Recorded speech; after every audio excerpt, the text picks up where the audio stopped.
Oi meninas, aqui o cabelo que nós começamos ontem aí na aula do Senac, né? Não deu tempo de terminar ontem, nós terminamos hoje o cabelo. Aqui o cabelo da Márcia, dá um tchauzinho, Márcia, para as meninas. Então, novamente hoje eu apliquei o pó descolorante, o rostinho da Prática Pro. Na parte que eu já havia tracionado ontem, feito ontem, na parte da frente, eu usei a OX 10 volumes.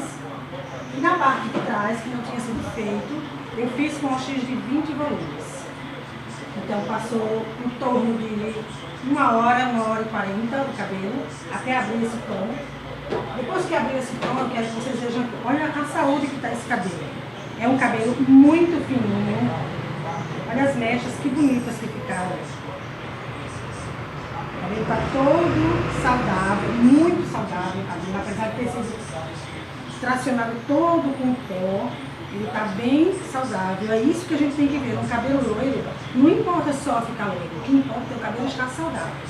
No lavatório, eu retirei o produto e neutralizei a cor, né? Fiz a neutralização com o X, com a Blonde, com a Agente Blonde, 5 volumes, e os nossos 2 tonalizantes sem amônia. 911, que é o Plus Color, cinza perolado, profundo, e o Plus Mix 902 da Prática Pro. Todos dois sem amônia, com X de 5 volumes. Por que eu fiz isso? O cabelo dela é um cabelo muito fininho e ela queria exatamente esse tom de loiro, acinzentado. Você tem um loiro acinzentado, mas você não tem um loiro com cara de cabelo velho.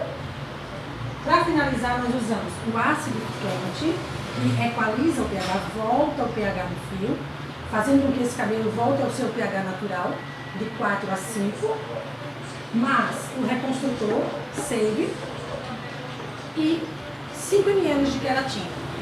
Para a escova, nós usamos o fluido e o BB Cream. Então, fiz a escova modulada, aparei só as pontinhas do cabelo da Márcia e o resultado é esse cabelo aqui. Balança um pouquinho, Márcia, a cabeça.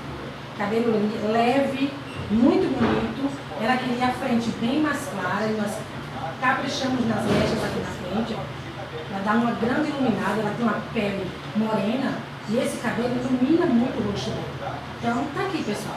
Conforme eu prometi para vocês ontem, restante do cabelo. Até a próxima. E aí eu quero ir lá no Senac de novo ficar com vocês. Beijo, tchau!